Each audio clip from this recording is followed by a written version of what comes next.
messieurs, très chers téléspectateurs, bonsoir à toutes et à tous. Ravi de vous retrouver sur cette antenne de ITV avec beaucoup de plaisir.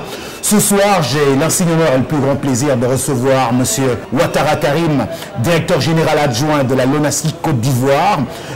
Mesdames, messieurs, laissez-moi tout simplement vous dire que mon plaisir est immense. Monsieur Ouattara, bien le bonsoir et bienvenue à Dakar. Bonsoir et bonsoir à Dakar. Vous êtes l'enfant de Treichville, c'est ça, d'Abidjan. Oui, c'est ça. C'est ça. Médaille du mérite du travail, chevalier de l'ordre national. Oui. Vous avez été directeur commercial et marketing de la LONASI, c'est ça? La LONASI, la Loterie nationale de Côte d'Ivoire. De Côte d'Ivoire. Aujourd'hui, vous êtes directeur général adjoint de la Loterie nationale de Côte d'Ivoire. De la Loterie nationale de Côte d'Ivoire. La LONASI, un peu comme la LONASE ici au Sénégal. Ça sert humain. Oui. C'est ça. Alors, c'est avec beaucoup de plaisir que nous vous recevons à Dakar dans le cadre d'une récompense que vous venez chercher, une soirée prestigieuse qui a 17 ans, une soirée qui a voyagé, qui est citoyenne, une soirée qui est citoyenne d'honneur de Memphis en Côte d'Ivoire, aux États-Unis, une soirée qui est aussi citoyenne d'honneur en France, qui récompense aussi la diaspora et qui récompense les entrepreneurs et les managers ici au Sénégal depuis 17 ans. Aujourd'hui, nous avons grandi et dans l'Afrique et dans l'Afrique de l'Ouest, vous avez été cité en exemple, c'est pourquoi nous sommes allés vous chercher. Mais avant cela, racontez-moi Treichville, moi je ne connais pas, et Abidjan, dites-moi. Mais avant, je voudrais vous dire merci beaucoup. Le plaisir est merci à vous, merci au chaleureux peuple sénégalais. Merci à la terre de la Teranga qui m'a toujours bien reçu et où j'ai toujours plaisir à revenir. Vous êtes chez vous? C'est bien, je suis né à Treichville, c'est vrai, à Abidjan, en Côte d'Ivoire.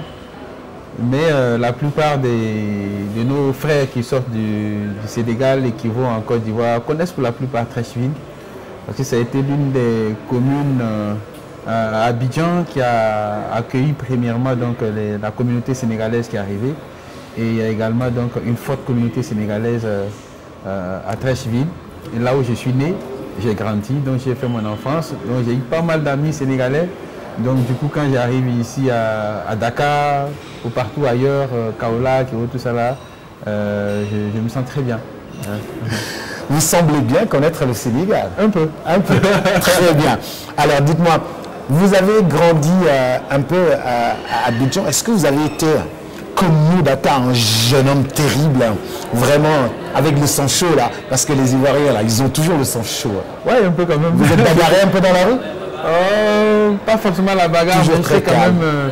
non, je suis devenu très calme à partir de l'école. Hein, quand j'ai commencé à occuper les premières responsabilités en tant que responsable d'organisation scolaire et ensuite organisation estudiantine.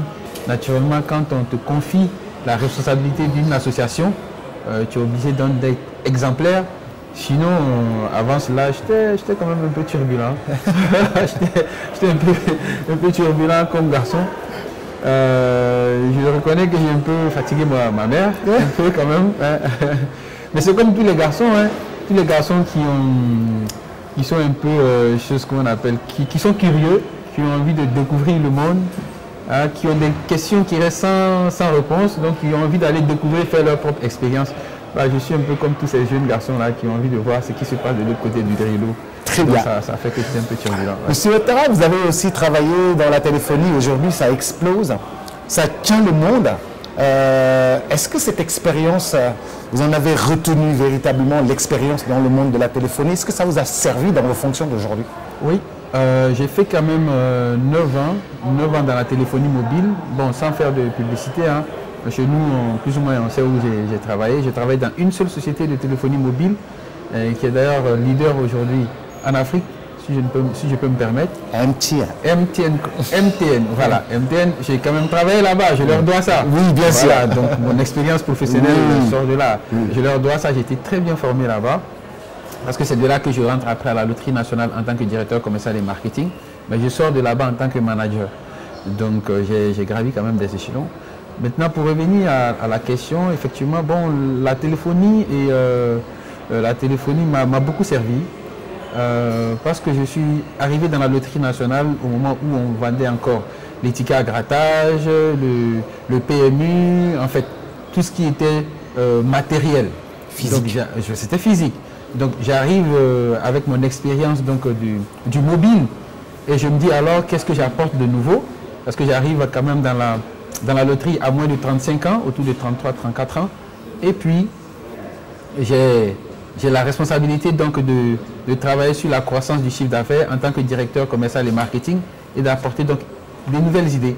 Et c'est ainsi que naturellement je trouve que c'est bien séant de penser à la dématérialisation de nos produits de loterie et pour que finalement on puisse arriver donc ce qu'on appelle aujourd'hui la digitalisation, mais bien entendu avec l'ouverture et l'acceptation de la direction générale. Et ça vous a beaucoup servi aujourd'hui. Tout ce qui est jeu se trouve sur les smartphones. Aujourd'hui, donc ce glissement vous a beaucoup servi. Absolument. Aujourd'hui, le téléphone portable, il faut savoir que l'Afrique dans son entièreté, c'est aujourd'hui 1,4 milliard de personnes qui vivent sur la terre de population. Et le taux de pénétration pour le téléphone mobile en Afrique aujourd'hui, ça doit être autour de, je pense, de 80-87%. D'accord? Et dans ces 87%, malheureusement, la couverture, le taux de connectivité, c'est-à-dire ceux qui utilisent le téléphone portable pour se connecter sur Internet, malgré ce qu'on pense, reste encore faible, c'est-à-dire c'est autour de 27%. Mais il y a des pays quand même qui sont en avance, un peu comme le Sénégal. Le Sénégal aujourd'hui, ça doit être le Sénégal c'est autour de 18 millions, 17 millions, environ 18 millions d'habitants, donc une population de 18 millions, avec un taux de pénétration d'environ 120-125% pour ce qui est du téléphone portable. C'est-à-dire que ici au Sénégal, particulièrement à Dakar, il y a des gens qui ont plus d'un téléphone. Ouais. Voilà, donc c'est ce qui justifie qu'il y a plus de lignes connectées que de population. Donc d'où les 121-123%. Et pour ce qui est de la Côte d'Ivoire, avec environ 30 millions, bon 29-30 millions d'habitants aujourd'hui, c'est environ 179% de taux de pénétration. Donc, vous voyez un peu, le Sénégal est très avancé en termes donc, de TIC, en termes de téléphonie mobile, connexion Internet et tout ça. Maintenant, ce que l'Afrique a enseigné au reste du monde, ceux qui sont en avance sur nous, c'est qu'on pouvait utiliser le téléphone pour pouvoir faire les transferts d'argent. Oui. Donc, nos habitudes, c'est-à-dire que la petite monnaie, la circulation de la petite monnaie qu'on connaît, sans passer à travers donc, la banque, on est donc passé par le téléphone, depuis le Kenya avec M-Pesa, ainsi de suite. Ça finit par prendre toute l'Afrique. Et aujourd'hui, ça a colonisé l'Europe. C'est-à-dire qu'ils créent leur outil de communication. Nous, on le prend. On le réadapte à nos habitudes et finalement ils s'en servent. Et je pense que l'Afrique a aussi quelque chose à donner, à offrir au monde entier. Alors aujourd'hui, vous êtes un manager en tant que directeur général adjoint. Comment se comporte le monde du jeu en Côte d'Ivoire?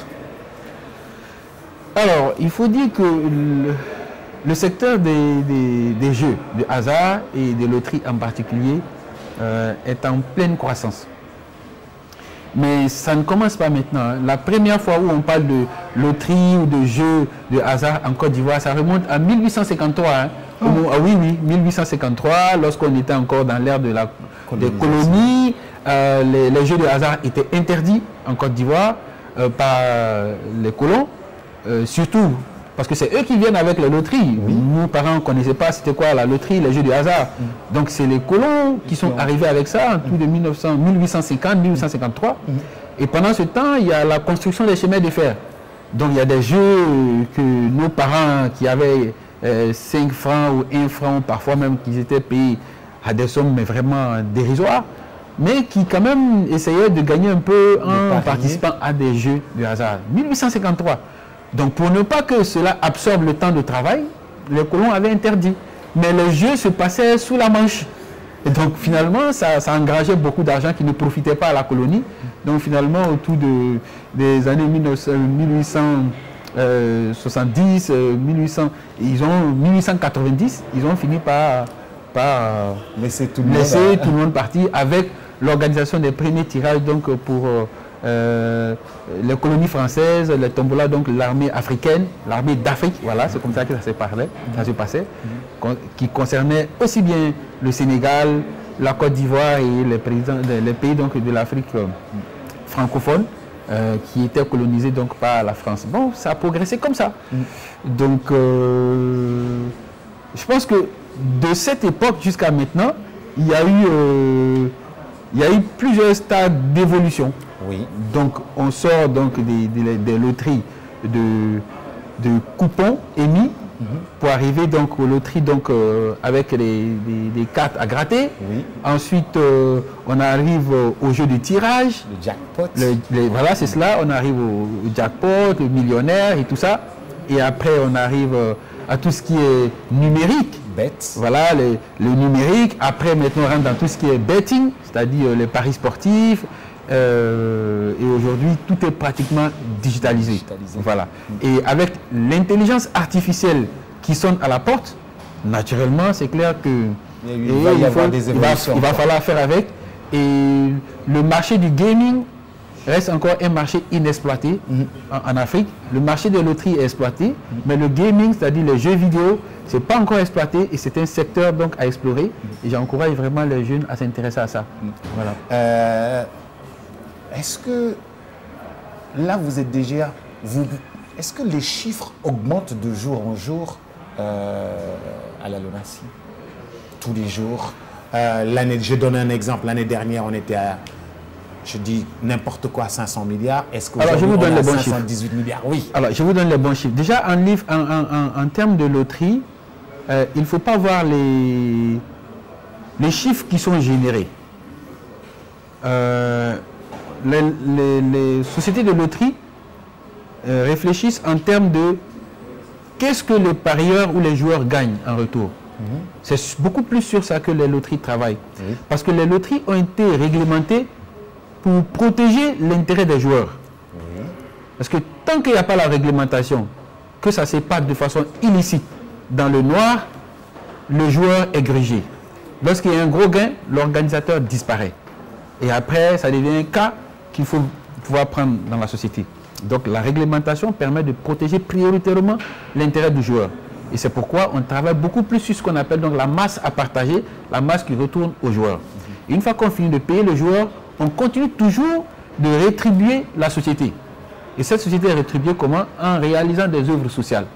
Hôpitaux, écoles, et ainsi de suite. Donc, en réalité, c'est le joueur et les populations qui sont mises en avant. Vous savez que les loteries existent depuis 200 ans avant Jésus-Christ, donc avant notre ère. Donc ça veut dire c'est un peu plus de 2000 ans. Voilà. Et les loteries ont contribué, par exemple, à la construction de la Grande Muraille de Chine. Ça, les gens peut-être ne savent pas. Et Thomas Jefferson, à l'époque aux États-Unis, qui avait mobilisé une loterie privée pour pouvoir rembourser les dettes des États-Unis à l'époque. Donc il y en a comme ça, choses qu'on appelle, il y a des églises qui ont été construites avec les revenus qui ont été engrangés par les loteries. Donc pour revenir à l'évolution du chiffre d'affaires, lorsque nous on arrive à la loterie nationale, donc quand je dis nous, je veux parler donc l'équipe qui est aujourd'hui dirigée par M. Draman Koulibaly, qui est mon patron, qui est le directeur général, que je salue au passage. Et il est venu avec une nouvelle vision, mais avant lui, il y avait M. Fofana, Isaka qui était là en 2011, donc le président Ouattara arrive en 2011 avec son équipe. La loterie ivoirienne, c'était autour de 45 milliards de francs CFA en termes de chiffres engrangés. Mais dans ces 45 milliards de francs CFA, il faut voir ce qui retourne aux joueurs, qui est de plus de 80% environ, et ensuite il y a une bonne proportion qui est réservée pour la réalisation des œuvres sociales, et après le reste, c'est pour payer les charges, payer la publicité, la création des jeux, et puis les commissions de tous ces jeunes-là qui sont un peu dans le réseau de vente. Bref, donc de 2011 à 2024, ça fait 13 ans. Donc 2011, 45 milliards de chiffre d'affaires. 2023, je vais donner 2023, on est autour de 600 milliards. Waouh. Les chiffres d'affaires générés et qui permettent donc de rétribuer. Et c'est environ 15 000 emplois indirects créés. D'accord. C'est 15 000 personnes qui sont dans notre réseau de vente environ. Voilà. Et pour les emplois directs, c'est autour de 600 personnes qui travaillent directement. Mais ce qui est le plus important, c'est ceux qui sont dans le réseau de vente indirectes. Voilà. Et à côté de cela, les œuvres sociales que nous réalisons, la contribution qu'on apporte à la culture en Côte d'Ivoire, parce que la loterie nationale aujourd'hui, depuis bientôt 2-3 ans, soutient et supporte donc la culture en Côte d'Ivoire et supporte également donc le sport, supporte donc également choses comme on appelle les œuvres sociales, mais également crée de l'emploi. Donc les chiffres qu'il faut voir, c'est cela, numéraire, emploi créé et œuvres sociales réalisées. Je vois que vous accompagnez beaucoup le sport. C'est cela. Que nous regardons un peu sur Canal+. Pourquoi cet intérêt à soutenir, à faire avancer véritablement le sport avec la LONASE? En réalité, le sport rime avec le jeu. Et les paris et les jeux de loterie, à l'origine, ça doit rester ludique. Ça doit rester de l'amusement. Tu vois? Mais ça devient passionnant et après ça devient addictif. Et c'est l'addiction qu'on doit corriger. Et c'est pourquoi aujourd'hui, de plus en plus, les sociétés de loterie sont engagées donc, dans une démarche de jeu responsable. Donc, sinon, une loterie, participer à un jeu de hasard doit rester juste ludique. L'envie de jouer pour passer le temps, pour essayer de checker un peu sa chance. Est-ce qu'aujourd'hui, j'ai un peu plus de chance qu'hier, donc je check un peu. Ou alors, si j'ai un peu plus de malchance, autant épuiser ma dose de malchance donc, dans les tickets. Et le résidu donc, de bonne chance qui reste, je prends pour aller chercher du travail, pour développer mes affaires. Pour que ça s'épuise là-bas, il ne faut pas épuiser donc, sa malchance dans ses affaires. Il faut venir essayer ça dans la loterie. Donc, voilà un peu ce à quoi la loterie, ça devrait servir. Voilà. Alors, vous, la loterie, c'est aussi des innovations, des jeux qu'on voit ailleurs. Est-ce que, depuis 2011, vous avez introduit des jeux, des nouveautés en Côte d'Ivoire? Oui, depuis 2011, on a véritablement introduit des nouveautés. Déjà, les gens ils connaissent le millionnaire, ils connaissent Jackpot, ils connaissent Téléfortune. Ça, c'est dans les années 1993, 1995. Bon. Là encore, moi, je pense que je devais être en train de me chercher dans le collège. Je n'étais pas habilité à jouer à l'époque parce qu'il faut quand même avoir 18 ans révolus avant de pouvoir jouer. Mais on voyait un peu tout ce qui s'est passé à la télévision. Et quand nous, on arrive en 2011, on est vraiment dans une époque où le digital est en plein essor. Donc, on a essayé de créer des plateformes de jeux, donc c'est-à-dire la digitalisation. Et ensuite, on a apporté de nouveaux jeux. Le loto, il n'existait pas, donc on crée le loto 590, donc il y a d'autres formules de loto qui existent, on apporte donc le loto 590. Également, à côté de cela, on apporte donc ce qu'on appelle en fait des nouveaux jeux qui n'existaient pas. On vient étoffer donc l'offre de tickets à grattage et aujourd'hui on a ce qu'on appelle donc la possibilité de jouer, en plus de le faire sur la plateforme qui est sur le web. On a la possibilité de jouer sur le téléphone, soit par des applications, soit Android ou iOS, ou alors par des codes USSD. USSD par le étoile 590 dièse. Donc ça, c'est par le code USSD. C'était des canaux de jeu qui n'existaient pas, mais maintenant qui existent. Voilà. Alors, aujourd'hui, vous êtes à Dakar pour venir chercher un trophée. Vous avez été sacré meilleur manager, jeune manager de l'Afrique de l'Ouest. Mais avant d'y arriver, vous avez une passion pour l'entrepreneuriat. D'où est née cette passion chez vous de l'entrepreneuriat, de l'entrepreneuriat jeune en plus, que vous accompagnez, que vous soutenez beaucoup? Bon. Déjà, je pense que c'est en partie culturel chez moi. C'est-à-dire pour ceux qui connaissent un peu l'ethnie, disons, Djoula, comme on appelle chez nous. Le Djoula chez nous, c'est le commerçant. En réalité, c'est cela. Le Malinké n'est pas forcément un Djoula. Le Djoula, c'est un commerçant. Mais du fait que les communautés malinké sont beaucoup plus dans le commerce, alors on a confondu le malinqué au djoula. Donc le malinqué au commerçant. Du coup, on nous appelle comme ça de façon triviale djoula. Donc chez le djoula, le commerçant, donc qui est en majorité donc malinqué, en partie Sonoufo, parce que ce sont les deux que je cumule. Donc l'entrepreneuriat commence depuis le bas âge. Oui, à côté de nos parents, on les voit, nos mamans, nos papas, déjà dans l'entrepreneuriat en train de grouiller. Tu ne vas jamais les voir assis. Ni la mère, ni le père, ils ne seront jamais assis. Donc nous, on apprend à côté d'eux. Donc c'est un peu culturel. Mais lorsqu'on part à l'école et qu'on gravit les échelons, qu'on passe par l'Institut national polytechnique Félix Houphouët-Boigny, qui est une école d'excellence, qu'on se rend compte qu'il y a une croissance de notre population qui ne va pas s'arrêter et que les besoins d'emploi croissent également avec la population. Donc ça veut dire qu'il va falloir trouver des palliatifs. Sachant que jusqu'aux années d'indépendance et jusqu'au premier moment, donc juste les 2 ou 3 premières décennies après, juste après les indépendances, c'est l'administration publique qui était pourvoyeur d'emploi. Mais de moins en moins, ce n'est plus l'administration publique, donc c'est le privé. Mais le privé, avec la vague d'investisseurs qui venaient de l'extérieur, maintenant, cette vague est en train de s'estomper. Il faut créer maintenant des investisseurs locaux, mais il faut également créer donc des entrepreneurs locaux. Il n'y a que ça qui puisse trouver, donc, qui puisse solutionner le problème. Et le Sénégal et nous avons le même problème. Vous voyez, c'est-à-dire, les jeunes veulent travailler. Parfois, il y en a qui ont vraiment envie de travailler, mais qui ne savent pas où aller. Tout le monde veut forcément taper tout de suite sur le gouvernement, le pouvoir. Non. Le gouvernement, il crée l'environnement.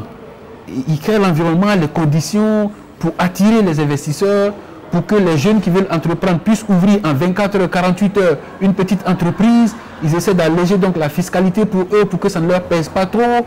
Et puis ensuite, donc, ils essaient de créer les petites conditions pour qu'on puisse les payer dans les 3 mois, 6 mois, pour pas qu'ils aient un gros BFR ou bien encore de l'argent qui est dehors, qui pèse sur eux. Parce que quelqu'un qui a quand même une petite boutique qui vend ou alors qui dépose donc des fournitures dans une entreprise pour 20 millions, vite payé, il faut qu'il soit vite payé. Sinon, après, à la fin du mois, ses salariés sont là, ils sont peut-être 5-10 personnes, mais c'est 5-10 personnes qu'il faut payer. Alors que lui, il attend qu'on paye au moins ne serait-ce que 15 millions sur ces 30 millions qu'il attend pour qu'il puisse payer ses 800 000 chaque fin de mois. En 3 mois, ça va lui donner 2 400 000. Donc, ce n'est pas évident. Donc, il faut que le gouvernement mette en place un mécanisme où on peut rapidement payer ces sommes. Mais pour cela, il faut quand même qu'on ait aussi des jeunes qui soient formés à cela, qui est le b.a.-ba de l'entrepreneuriat et qui sachent faire la différence entre une dépense et un investissement. Ça, il faut qu'ils comprennent cela. Voilà. J'ai par exemple 3 millions ou 4 millions de francs CFA. Ok, je m'achète une voiture, une petite Toyota pour ne pas faire de publicité, que je prends pour aller faire un peu le farotage. Ça, c'est une dépense. Voilà. Parce qu'il y a le taux d'usure de la voiture et tout. Et alors qu'à côté de moi, j'ai mon camarade qui, lui, au lieu d'acheter une Toyota pour faire juste le farotage, pour aller en boîte, montrer à ses camarades qu'il a une Toyota, lui, il achète une Toyota, mais il a fait peine en taxi. Lui, il a fait un investissement. C'est la même chose que vous achetez, mais la nature change. Oui. Pour toi, c'est une dépense, ça va s'usurer, donc ça va s'amortir à terme. Et l'autre, lui, s'il gère bien son investissement, mais ça va créer d'autres taxis. S'il a fait 2-3 taxis, peut-être à un moment donné, ces 2-3 autres taxis là vont permettre d'acheter sa voiture maintenant, qui devient une dépense. Ou quelqu'un qui dit, écoute, moi, je travaille, je suis dans une société, je suis payé à 500 000 francs le mois, et puis je vais aller dans une maison qui coûte 300 000 francs. Carrément. Et à côté de lui, il a peut-être son collègue qui rentre dans le même bâtiment que lui, mais qui prend un studio dans le même bâtiment, qui le prend par exemple à 75 000, mais qui en même temps prend 2 pièces, c'est-à-dire chambre, salon, à côté de lui, à 225 000. Donc 225 000 pour la seconde pièce et 75 000 pour son studio, ça fait 300 000. Il a la même dépense pour l'immobilier, sauf que les 275 000 qu'il a mis dans la chambre et salon, il la met en location, en Airbnb. Donc tu vois que vous sortez le mois les 300 000, mais toi tu utilises les 300 000 pour dormir. Lui il utilise les 300 000 avec 75 000 francs pour dormir comme dépense et des revenus 225 000 francs comme investissement. Donc ça dépend. Il faut qu'on enseigne cela à nos jeunes et qu'on apprenne c'est quoi le besoin en fonds de roulement. Pourquoi il faut faire attention. Ça tue beaucoup de jeunes Africains qui ne savent pas ce que c'est qu'un BFR, le besoin en fonds de roulement. On n'a pas besoin de faire Harvard ou les grandes écoles et tout pour ça. Il faut juste avoir un grand frère ou quelqu'un qui est un peu expérimenté pour vous apprendre. C'est simple. Le besoin en fonds de roulement, c'est le poison par excellence de tous les nouveaux entrepreneurs. C'est quoi? On a une idée, on est motivé, on a envie d'entreprendre. Tu vas acheter ta marchandise ou bien alors tu lances ton service. Il faut bien qu'il y ait des clients, des consommateurs. Imagine, tu vas pour les jeunes filles, tu vas acheter des produits de beauté, des perruques, te disant que comme la fête arrive, là en décembre, alors il faut que moi j'achète le maximum de perruques pour les vendre. Mais quand tes perruques arrivent, il y a deux options. Ou alors, tu les gardes en attendant que quelqu'un vienne payer cash pour les prendre. Ou alors, tu les vends au comptant ou tu les vends à crédit. Supposons que tu les gardes en attendant qu'on vienne les acheter. Mais tu crées ton BFR parce que c'est de l'argent qui est immobilisé. Tu ne peux rien en faire. C'est de l'argent en perruque. Tu ne peux pas payer une perruque pour aller à la fin du mois voir ton loyer pour dire bon la perruque vaut 200 000 francs, il ne va jamais prendre. On n'est pas dans un marché des trocs. Tu n'iras jamais à l'infirmerie ou à l'hôpital pour dire bon comme je suis malade, madame l'infirmière tenez ma perruque, ça ne marchera pas. Ou alors ton enfant doit être inscrit à l'école scolarisé, tu iras avec une perruque pour dire ça ne marchera pas. Donc cette perruque, mais c'est de l'argent que toi tu immobilises. L'argent qui dort. C'est du BFR. Donc ça c'est la première option. La deuxième option, c'est qu'une de tes amies, une cliente, vienne prendre la perruque, partir sans te payer cash. Tu viens de faire une vente, mais la vente n'est pas encore complète parce que tu n'es pas encore payé. C'est toujours de l'argent qui n'est pas chez toi, mais qui dort chez ton client. Il faut maintenant faire du recouvrement. Donc, cette portion-là du BFR, il faut qu'on enseigne à nos jeunes entrepreneurs comment gérer. Parce que ton argent dorme chez toi, ou que ça dorme chez le client, c'est de l'argent que tu n'as pas.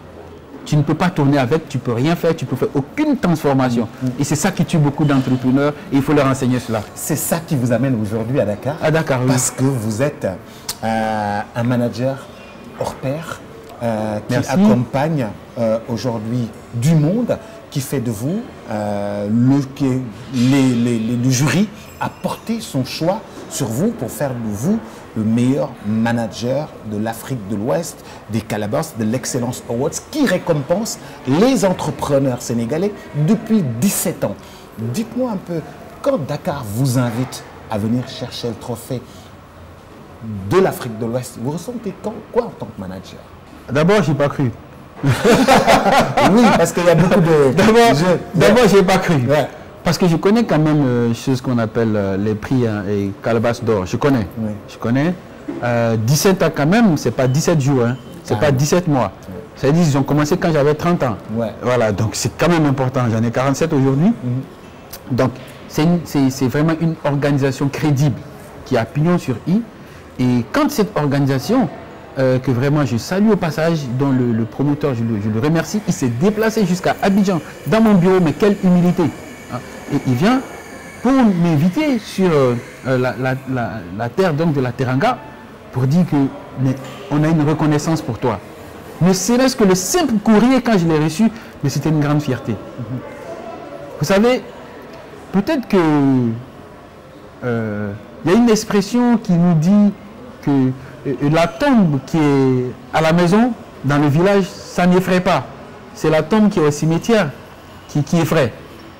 Peut-être que les Sénégalais même ne percutent pas la valeur que représente même le Sénégal aux yeux du monde, et particulièrement de l'Afrique.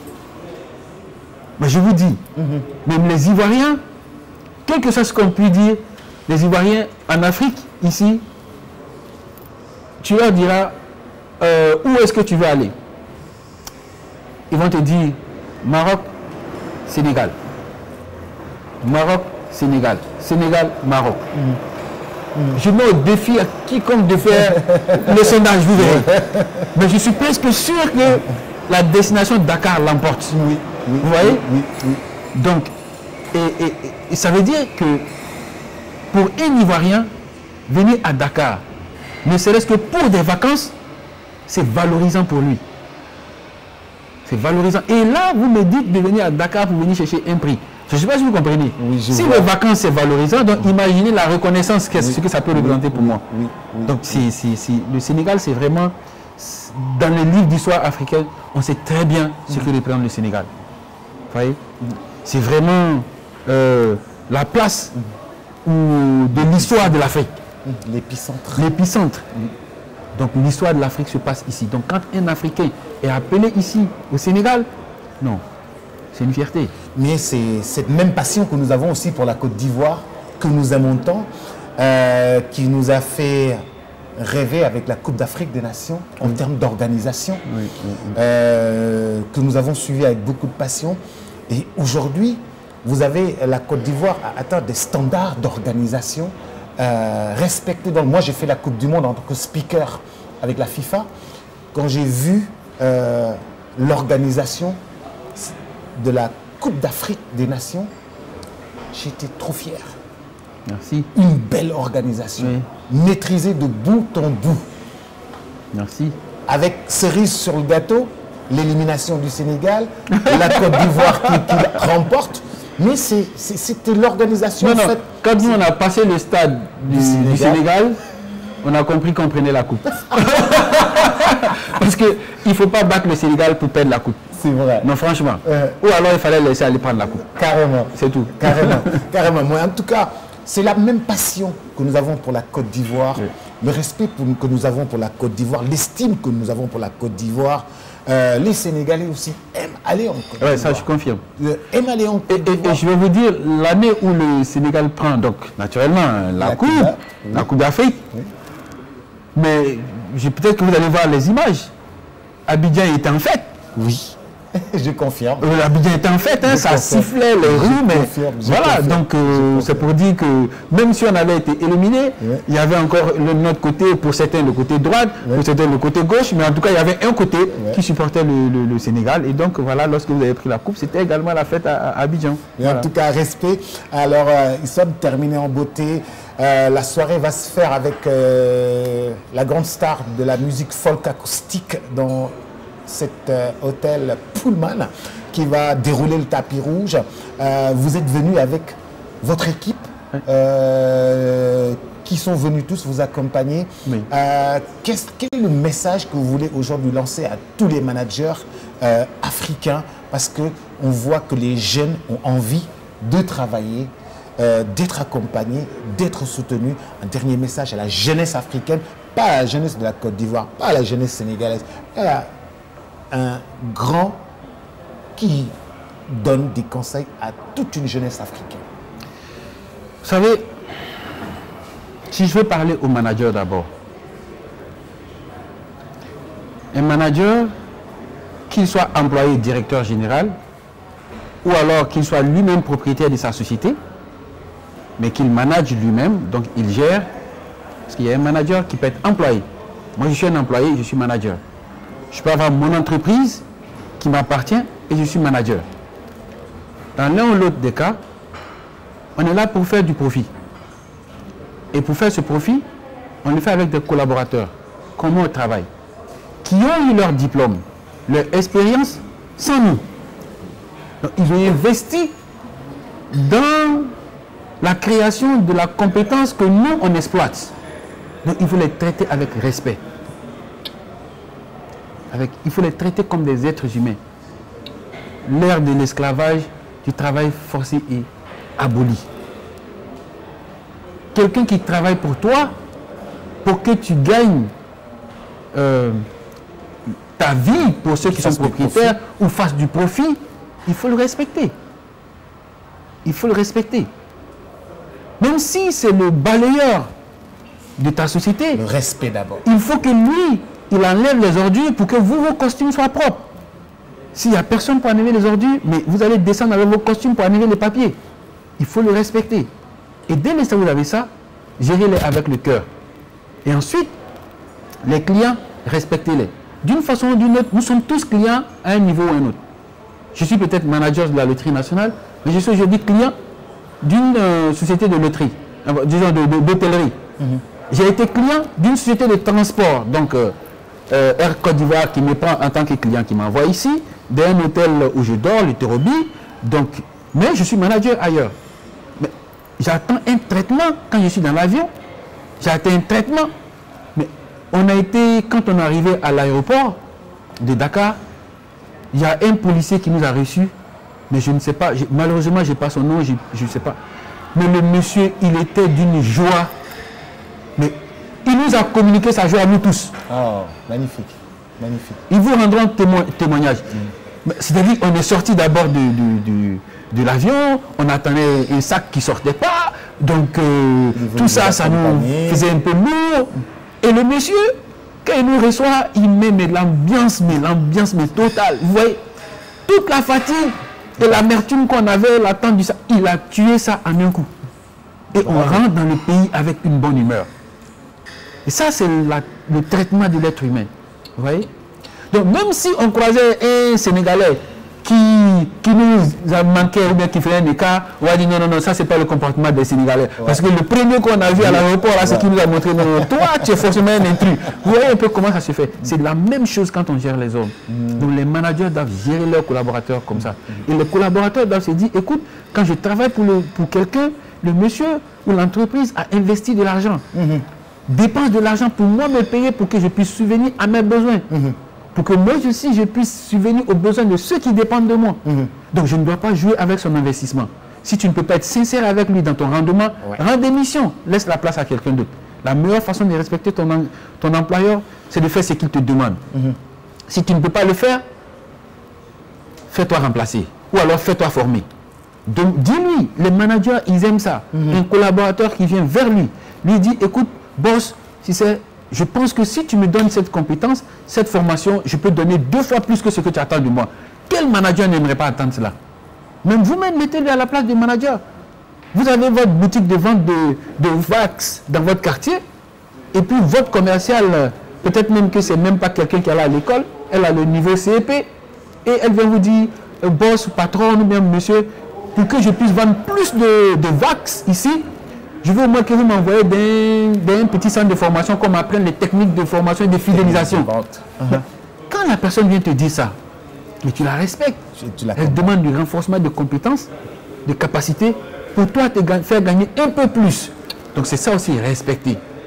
Et dites-vous que vous êtes employé aujourd'hui, demain vous serez des employeurs. En tout cas, c'est tout le mal que je puisse vous souhaiter. Et de la même façon, vous voulez que vos employés s'engagent pour votre business quand vous allez investir, engagez-vous comme ça. La vie, là, c'est un boomerang. C'est ce que tu donnes que tu reçois. Carrément. Voilà ce que je peux dire. Merci beaucoup. Et j'espère que quand on se verra, les jeunes vont pouvoir poser des questions pertinentes avec des cas qu'on va peut-être traiter séance tenante. En tout cas, merci pour cet entretien. Je vous remercie. Ça nous a énormément fait plaisir de vous recevoir et je rappelle que vous êtes chez vous à Dakar. Oui. Et nous sommes aussi chez nous à Abidjan. Parfait. Nous avons beaucoup d'admiration et nous vous disons encore merci et vous encourageons vivement et saluons tout le peuple ivoirien. Merci beaucoup, Monsieur Ouattara. Je tenais à remercier votre chaîne. ITV. C'est ITV. Oui. Je tenais à remercier ITV. Mais également, je tenais à remercier les autorités sénégalaises qui sont de notre génération, qui donnent de l'espoir à la jeunesse africaine.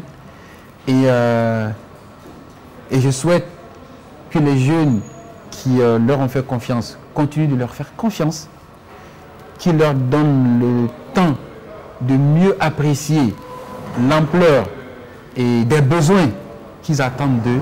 C'est pas facile. C'est pas facile. Dieu seul sait comment ils ont envie de bien faire. Et parfois, quand on a envie de trop bien faire, on ne peut pas aller dans la précipitation. Il faut aller pas à pas. Vous voyez? Parce que quand tout le monde attend le plat que toi tu dois envoyer, il ne faut pas courir. Sinon les gens vont te dire non, il faut marcher, il faut marcher. Pourquoi on te dit de marcher? Parce qu'on veut que le plat arrive en sécurité. Donc vraiment, permettez au président et à ses collaborateurs de marcher pour que ce que vous attendez arrive sûrement. Je vous remercie. Monsieur, Son Excellence, Monsieur Bassirou Diomaye Diakhar Faye, président de la République, le Premier ministre Ousmane Sonko, l'ensemble des membres du gouvernement. Monsieur Ouattara vous encourage et vous dit encore aux Sénégalais d'être très patients et de les comprendre et de les accompagner et de les soutenir. Ça viendra. Ça viendra. Ça viendra. Inch'Allah. Merci à toutes et à tous. Rendez-vous très vite.